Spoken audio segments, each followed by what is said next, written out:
আসসালামু আলাইকুম প্রিয় শিক্ষার্থীরা, আজকে আমি তোমাদের সঙ্গে আলোচনা করব আমাদের পদার্থবিজ্ঞান বইয়ের দ্বিতীয় অধ্যায় অর্থাৎ গতির গুরুত্বপূর্ণ একটি টপিকস নিয়ে আলোচনা করব। আমাদের আলোচনার মূল বিষয়বস্তু হচ্ছে সময় এবং বেগের পরিবর্তনের সাপেক্ষে অতিক্রান্ত দূরত্ব নির্ণয় এবং ত্বরণ সময় লেখচিত্র অঙ্কন।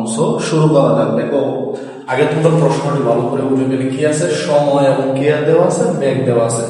সময় কি হচ্ছে, পরিবর্তন হচ্ছে, সময় পরিবর্তনের সাথে সাথে আমার হচ্ছে বেগেরও পরিবর্তন হচ্ছে। তাহলে প্রথম তুমি এখানে একটা জিনিস লক্ষ্য করো, সময় যখন 0 সেকেন্ড, বেগ তখন 0। সময় পরিবর্তন হচ্ছে, বেগের পরিবর্তন ঘটছে, সময় পরিবর্তন ঘটছে, বেগের পরিবর্তন ঘটছে, সময় পরিবর্তন ঘটছে, বেগ পরিবর্তন। এখানে সময় পরিবর্তন ঘটছে কিন্তু এখানে কোনো বেগের পরিবর্তন ঘটে না।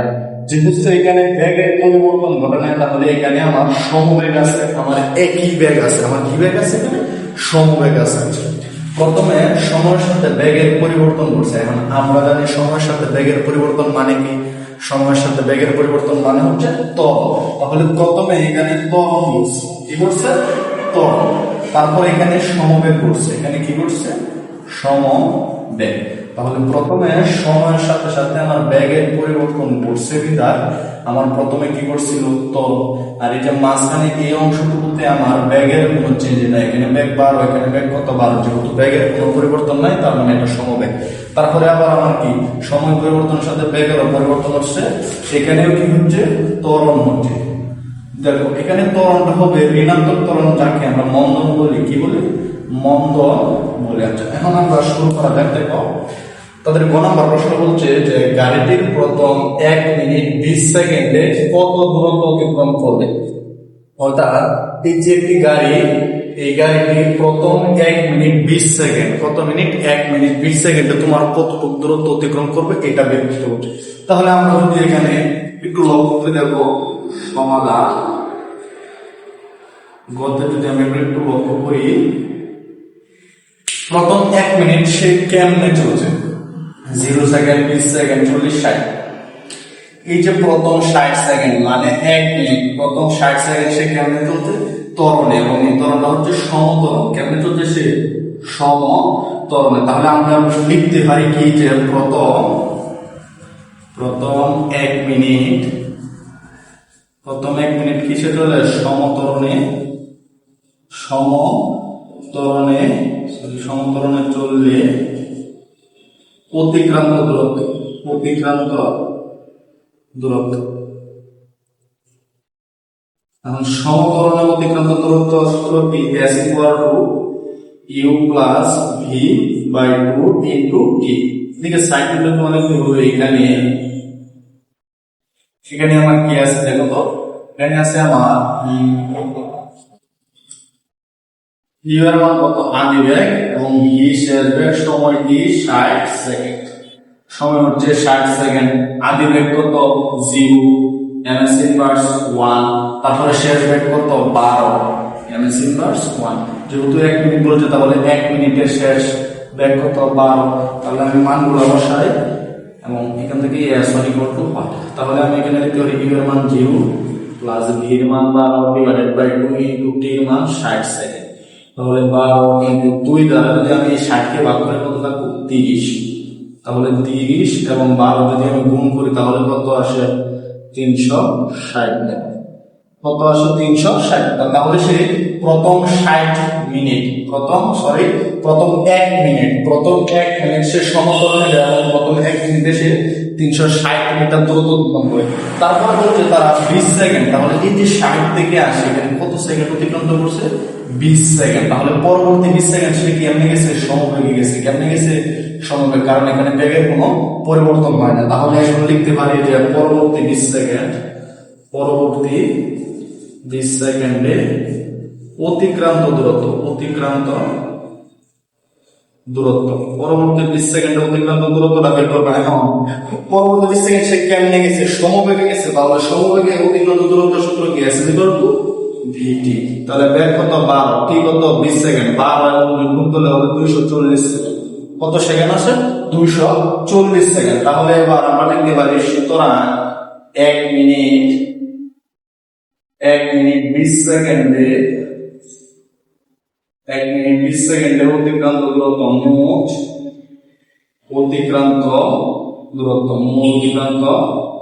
দূরত্ব s equal to s1 plus s। তাহলে প্রথমে সমকরণে গেছিল, সমকরণে আমরা অতিক্রান্ত দূরত্ব পাচ্ছি 360 মিটার এবং সমবেগে তার পরবর্তী 20 সেকেন্ড সমবেগে গেছিল, সমবেগে দূরত্ব 240 মিটার। তাহলে দুইটাকে যদি আমি একসাথে যোগ করি তাহলে আসে 600 মিটার। তাহলে আমরা বলতে পারি পরবর্তী 20 সেকেন্ডে যদি সে 240 মিটার দূরত্ব অতিক্রম করে তাহলে আমরা বলতে পারি গাড়িটি প্রথম 1 মিনিট 20 সেকেন্ডে 600 মিটার দূরত্ব অতিক্রম করে। আশা করি বুঝতে পারছো এই টাইপের যত ম্যাথ আছে সবগুলো একই কাহিনী ঘটে, সমতরণ সমবেগ সমমন্দন, সমতরণ সমবেগ মন্দন, সমতরণ সমবেগ মন্দন, এই কোয়ালিটিতে সবগুলো ম্যাথ করা যায়। এই ম্যাথটি তোমরা একটু স্ক্রিনশট দিয়ে রাখো, তারপরে বলতেছে আমরা উদ্দীপক হতে ত্বরণ এবং সময়ের লেখচিত্র অঙ্কন করবো।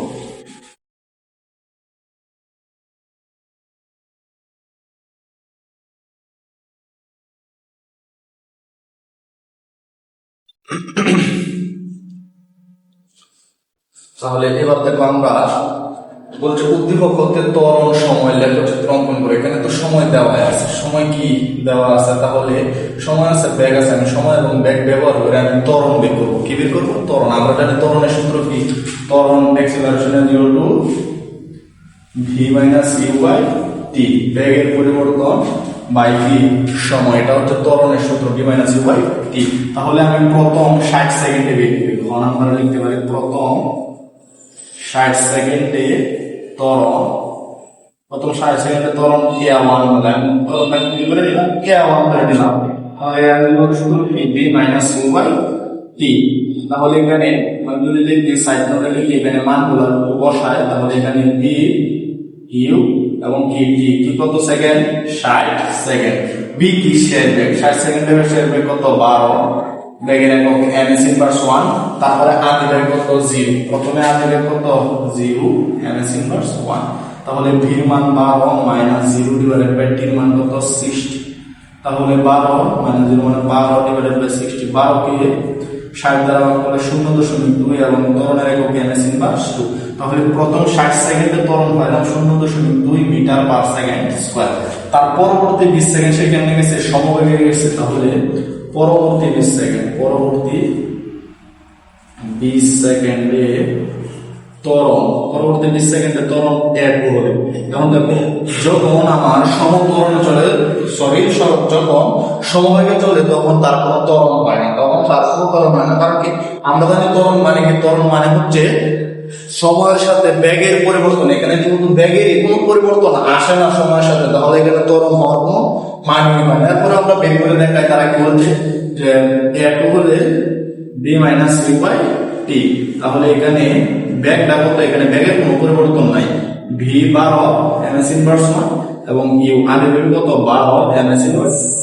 ক্ষেত্রে সময় এখানে কত কোন সময় সে সমবেগে চলছে, এখানে 20 সেকেন্ড সমবেগে চলছে। তাহলে 12 মাইনাস 12 ডিভাইডেড বাই 20, 12 থেকে 12 বাদ দিলে 0 কে 20 দ্বারা ভাগ করলে কত 0 ns ইনভার্স। তাহলে পরবর্তী 20 সেকেন্ড, তারপরে কত সেকেন্ড 80 থেকে 100 আসছে, এখানে 20 সেকেন্ড, আবার 100 থেকে 120 আসছে, এখানে 20 সেকেন্ড, মোট কত সেকেন্ড 40 সেকেন্ড। পরবর্তী 40 সেকেন্ড মন্দন করছে, কি করছে মন্দন। তাহলে আমি লিখতে পারি পরবর্তী 40 সেকেন্ডে ত্বরণ, ত্বরণ না এখানে মন্দন হবে, ত্বরণ অথবা মন্দন লিখবা, মন্দন a3 হলে a3 সূত্র কি v minus u by t। আর এখানে শেষ বেগ কত, এখানে শেষ বেগ হচ্ছে 0, শেষ বেগ কত 0 ms ইনভার্স 1, আদি বেগ হচ্ছে কত সেকেন্ড 6 সেকেন্ড, আদি বেগ u equal to 6 ms inverse 1। ঠিক আছে, এবং সময় কত 40 সেকেন্ড। তাহলে আমি যদি এখানে মান বসাই তাহলে আমার কি আসছে কত a3 equal to 0 minus 6 divided by 40। তাহলে এর মান কত আসে, তাহলে এর মান আসে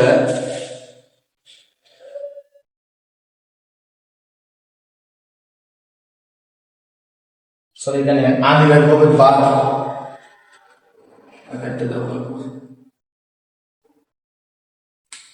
এখানে আদি বেগ কত আসে 12 আসে, এখানে আদি বেগ কত 12, কারণ এখানে 12 থেকে পরবর্তী 40 সেকেন্ড কাউন্ট হচ্ছে আদি বেগ হচ্ছে 12। তাহলে আমি এখানে 0 মাইনাস 12 ডিভাইডেড বাই 40, তাহলে minus 12 by 40 equal to minus 0.3 মন্দনের এবং কি এম এস ইনভার্স।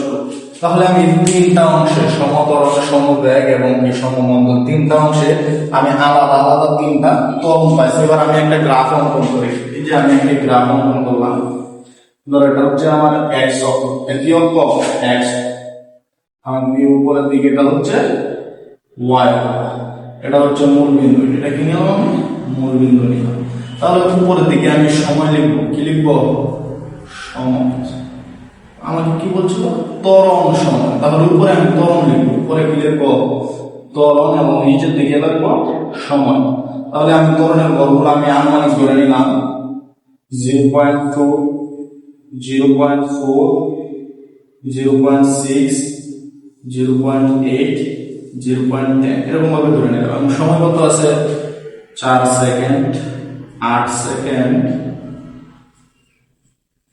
12, সরি সময় আছে তোমার এখানে সময় কি দিছে 20, 40, তারপরে আছে 60, 80, 100, 120, ঠিক আছে, এটা হচ্ছে সময়। তাহলে উপরের দিকে ত্বরণ বসা এবং নিচের দিকে ত্বরণ গুলো ঋণাত্মক ত্বরণ হলো মাইনাস 0.2, তারপরে আছে মাইনাস 0.4, মাইনাস 0.6, মাইনাস 0.8, মাইনাস 0.10, ঠিক আছে। এবার আমরা গ্রাফ মানগুলো বসাই। এখন যখন সময় যখন 60 সেকেন্ড বা সময় প্রথম 60 সেকেন্ডে তার ত্বরণ কত ছিল 0.2, প্রথম 60 সেকেন্ডের ত্বরণ ছিল 0.2, এই যে 0.2 এটা 60 সেকেন্ড, তাহলে প্রথম 60 সেকেন্ড এটা হচ্ছে প্রথম 60 সেকেন্ড শেষ হলো 2 ত্বরণ অতিক্রম করল। তার পরবর্তীতে তার কোনো ত্বরণ নেই, তার কোনো কি নেই ছিল না ত্বরণ ছিল না, ত্বরণ ছিল না মানে তার সে সমভাগে গেছে, সমভাগে গেলে ত্বরণ এমনি দিয়ে থাকবে না। তাহলে পরবর্তী 20 সেকেন্ড, কত সেকেন্ড এই যে পরবর্তী 20 সেকেন্ড, তাহলে 60 থেকে 80 এখানে 20 সেকেন্ড, এটা হচ্ছে A2 মান, এটা কিসের মান A, এখানে কোনো ত্বরণ ঘটে না। তার পরবর্তী 40 সেকেন্ড, তার মানে 80 থেকে 120, 80 থেকে 120 পর্যন্ত সে কেমনে গেছে অতিক্রান্ত দূরত্ব, তার হচ্ছে তার মন্দন করছে, মন্দন কত করছে মাইনাস 0.3, এই যে 0.2 এর হালকা নিচে 0.2, 0.4 এই দুইটার মাঝখানে কি 0.3 আছে না, তাহলে এই সোজা সরি এখানে না এই যে 80 থেকে এই যে, ঠিক আছে, এই যে আনুমানিক ধরে নিলাম এই সোজা আছে 0.3, তাহলে এটা হচ্ছে 1। তাহলে প্রথমে কি সমতরণ গেছে, তারপরে সমবেগ, তারপরে সমমন্দন। তাহলে ত্বরণ সময় লেখচিত্র, এই যে আমরা খুব সহজেই শিখতে পারলাম কিভাবে ত্বরণ সময় লেখচিত্র অঙ্কন করা যায়। আশা করি ক্লাসটি তোমাদের জন্য খুবই উপকারে আসবে এবং এই টাইপের বহু ম্যাথ কিন্তু তোমাদের এই গতি অধ্যায় আছে, বহু ম্যাথ আছে এই টাইপের এবং অনেক গাণিতিক সমস্যা আছে এখানে। আশা করি এই একটি ম্যাথের মাধ্যমে তুমি এই টাইপের যত ম্যাথ আছে তোমাদের গতি অধ্যায় সবগুলো তুমি কমপ্লিট করতে পারবে। ক্লাসটি ভালো লেগে থাকলে অবশ্যই তুমি তোমার বন্ধু বান্ধবকে আমন্ত্রণ জানাবে এবং আমার চ্যানেলটি অবশ্যই সাবস্ক্রাইব করে দেবা, যাতে আরো নতুন নতুন ভিডিও দিতে উৎসাহিত হতে পারি। সো আজকে এই পর্যন্ত, ভালো থাকবে, ধন্যবাদ, আসসালামু আলাইকুম।